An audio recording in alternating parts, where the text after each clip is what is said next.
Hi all, ಎಲ್ಲರಿಗೂ ನಮಸ್ಕಾರ. Welcome to my YouTube channel.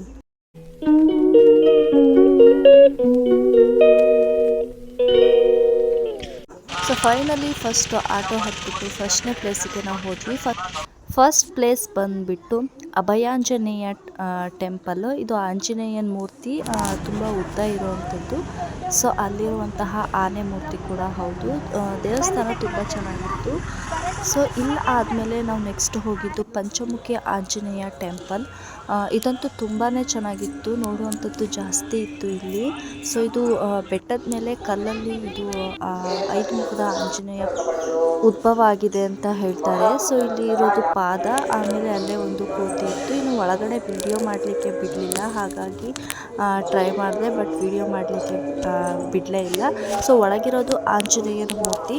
So ಮೂರ್ತಿ ಅಂತ ಇಲ್ಲ, ಕಲ್ಲಲ್ಲಿ ಅದು ಸ್ವಲ್ಪ ಸಣ್ಣದಾಗಿ ಕೆತ್ತನೆ ಮಾಡಿದ್ದಾರೆ, ಹಾಗಾಗಿ ಇದು ಪಂಚಮುಖಿ ಆಂಜನೇಯ ಅಂತ ಹೇಳಿದರು. ಇನ್ನು ಈ ಟೆಂಪಲ್ ಹಿಂದೆ ಮಹಾಲಕ್ಷ್ಮಿ ಟೆಂಪಲ್ ಇದೆ. ಅದಕ್ಕೆ ಹೋಗೋಕ್ಕೂ ಮುಂಚೆ ಇಲ್ಲೊಂದು ಕಲ್ಲಿಂದ ತುಂಬ ಚೆನ್ನಾಗಿತ್ತು. ಇದನ್ನು ಹಾಸಿಗೆ ದಿಂಬು ಅಂತ ಹೇಳ್ತಾರಂತೆ. ಹಾಸಿಗೆ ಮೇಲೆ ಪರಮಾತ್ಮ ಮಲಗಿರೋದು ದಿಂಬಿನ ಮೇಲೆ ಅನ್ನೋದನ್ನ ಇದು ಸೂಚನೆ ನಾವು ಕೊಡ್ತಾ ಹೋಗುತ್ತೆ. ಹಿಂದೆ ಇರುವಂತಹ ದೇವಸ್ಥಾನ ಬಂದು ಮಹಾಲಕ್ಷ್ಮಿ ದೇವಸ್ಥಾನ. ಗುರು ರಾಘವೇಂದ್ರ ಸ್ವಾಮಿಗಳು ಬೃಂದಾವನಕ್ಕೆ ಹೋಗೋ ಮುಂಚೆ ಇಲ್ಲಿ ಬಂದು ಹೋಗಿದ್ರು ಅಂತ ಹೇಳ್ತಾರೆ. ಸೊ ನೆಕ್ಸ್ಟ್ ಬಂದುಬಿಟ್ಟು ಬಿಚಾಲಮ್ಮ ಟೆಂಪಲ್ ಹತ್ರ ನಾವು ಹೋಗಿದ್ದು. ಇದು ಹೊಳೆ ದಂಡೆ ಮೇಲೆ ಇತ್ತು. ಸೊ ಫಸ್ಟು ಇಲ್ಲಿ ಹೋಗಿದ್ದು ಅಂತಂದರೆ ಮೂಲ ಬೃಂದಾವನ ಅಂತ ಹೇಳ್ತಾರೆ. ಫಸ್ಟು ರಾಯರು ಬೃಂದಾವನಕ್ಕೆ ಹೋಗೋಕ್ಕಿಂತ ಮುಂಚೆ ಇಲ್ಲೇ ಇದ್ದರು ಅಂತ ಕೂಡ ಹೇಳ್ತಾರೆ. ಸೊ ಇದ್ರ ಹಿಂದೆ ಒಂದು ದೊಡ್ಡ ಹರಳಿ ಕಟ್ಟೆ ಇದೆ. ಈ ಒಂದು ಹರಳಿ ಕಟ್ಟೆಯನ್ನು ಗುರು ರಾಘವೇಂದ್ರರ ಜಪದ ಕಟ್ಟೆ ಅಂತ ಹೇಳ್ತಾರೆ. ಸೊ ಇಲ್ಲೊಂದು ದೊಡ್ಡದಾದಂತಹ ಹೊಳೆ ಇದೆ. ಇಲ್ಲಿ ಯಾರೂ ಕೂಡ ಸ್ನಾನ ಈ ನೀರನ್ನು ಹಾಳು ಮಾಡೋ ಹಾಗೆ ಇಲ್ಲ. ಸೊ ಇದೇ ಹರಳಿ ಕಟ್ಟೆ ಹಿಂದೆ ಇರೋದು, ಇದನ್ನೇ ಜಪದ ಕಟ್ಟೆ ಅಂತ ಹೇಳ್ತಾರೆ. ಇಲ್ಲಿ ಪ್ರತಿಯೊಂದು ಪ್ಲೇಸಲ್ಲೂ ಸ್ಟೋರಿಗಳನ್ನ ಹೇಳ್ತಾರೆ, ಬಟ್ ಅದನ್ನು ವೀಡಿಯೋ ಮಾಡ್ಕೊಳ್ಲಿಕ್ಕೆ ವೀಡಿಯೋ ಅಲೋ ಇಲ್ಲ. ಸೊ ಹಾಗಾಗಿ ಯಾವುದೇ ರೀತಿ ವೀಡಿಯೋ ಮಾಡೋಕ್ಕಾಗಿಲ್ಲ. ನಾವೇ ಕದ್ದು ಮುಚ್ಚಿ ವೀಡಿಯೋ ಮಾಡ್ಕೋಬಹುದು ವಿನಃ ಅವರು ಹೇಳೋ ಅಂಥದ್ದನ್ನು ಮಾತ್ರ ನಾವು ವೀಡಿಯೋ ಮಾಡ್ಕೊಳ್ಲಿಕ್ಕೆ ಸಾಧ್ಯನೇ ಇಲ್ಲ. ಸೊ ಇದು ರಾಘವೇಂದ್ರ ಸ್ವಾಮಿಗಳದ್ದು. ಆದರೆ ಇನ್ನು ಮೇಲೆ ಹೋದರೆ ಬಿಚಾಲಮ್ಮ ಟೆಂಪಲ್ ಸಿಗುತ್ತೆ ನಮಗೆ. ಈ ಬಿಚಾಲಮ್ಮ ಟೆಂಪಲ್ ಏನು ವಿಶೇಷತೆ ಅಂತ ಅಂದರೆ, ಈ ಒಂದು ಟೆಂಪಲನ್ನು ಬಾಳೆಹಣ್ಣು ಮತ್ತು ಬೆಲ್ಲವನ್ನು ಯೂಸ್ ಮಾಡ್ಕೊಂಡ್ಬಿಟ್ಟು ಈ ಒಂದು ಟೆಂಪಲನ್ನು ಕಟ್ಟಿದ್ದಾರೆ ಅಂತ ಹೇಳ್ತಾರೆ. ಸೊ ಇದೇ ಈ ಒಂದು ಟೆಂಪಲ್ನ ವಿಶೇಷತೆಯಾಗಿರುತ್ತೆ. ಇನ್ನೂ ಒಂದು ದೇವಸ್ಥಾನದ ವಿಡಿಯೋ ಮಾಡ್ಕೊಳ್ಲಿಕ್ಕೆ ಆಗಲಿಲ್ಲ. ಸೊ ಕೊನೆಯದಾಗಿ ನಾವು ಹೋಗಿದ್ದು ಗೋಶಾಲೆಗೆ. ಅಲ್ಲೇ ಬಿಚಾಲಮ್ಮ ಟೆಂಪಲ್ ಮುಂದೆನೇ ಈ ಒಂದು ಗೋಶಾಲೆ ಇದೆ.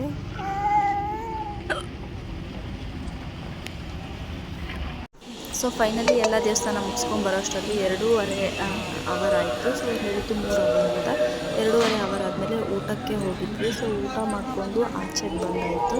ಅಲ್ಲಿ ಎಲ್ಲ ಮುಗಿಸ್ಕೊಂಡು ಹೋಗ್ತಾ ಇದ್ದೀವಿ ನಾವು. ಟೈಮ್ ಬಂದ್ಬಿಟ್ಟು 12:30 ಆಗಿದೆ. ಸೊ ಊಟ ದರ್ಶನ ಎಲ್ಲ ಆಯಿತು. ಎಲ್ಲದನ್ನು ಮುಗಿಸ್ಕೊಂಡು ಹೋಗ್ತಾ ಇದ್ದೀನಿ. ಎಲ್ಲೆಲ್ಲಿ ಫೋಟೋಸು ಮತ್ತು ವೀಡಿಯೋಸ್ ತೆಗೆದುಬಿಟ್ಟಿದ್ದಾರೆ ಅದನ್ನೆಲ್ಲ ತೆಗೆದಿದ್ದೀನಿ. ತುಂಬ ಕಡೆ ಬಿಟ್ಟಿಲ್ಲ ವೀಡಿಯೋಸು ಫೋಟೋಸು ತೆಗಿಲಿಕ್ಕೆ. ಸೊ ಹಾಗಾಗಿ ಎಲ್ಲೆಲ್ಲಿ ಬಿಟ್ಟಿದ್ದಾರೆ ಅಲ್ಲಲ್ಲಿ. ಸೊ ವಿಡಿಯೋ ಇಷ್ಟ ಆದರೆ ಲೈಕ್ ಮಾಡಿ, ಶೇರ್ ಮಾಡಿ, ಸಬ್ಸ್ಕ್ರೈಬ್ ಮಾಡೋದನ್ನು ಮರಿಬೇಡಿ.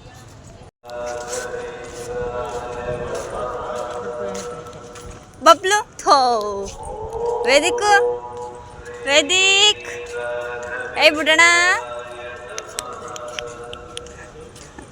ಹಿಂದಿಂದ ಇನ್ನು ಊಟ ಎಲ್ಲ ಮುಗಿಸ್ಕೊಂಡು ಎಲ್ಲದೂ ಮುಗಿಸ್ಕೊಂಡು ಬರೋಷ್ಟರಲ್ಲಿ 12 ಗಂಟೆ ಆಗಿತ್ತು. ಸೊ ರಾಯಚೂರಿಗೆ ನಮಗೆ ಬಸ್ ಸಿಕ್ತು.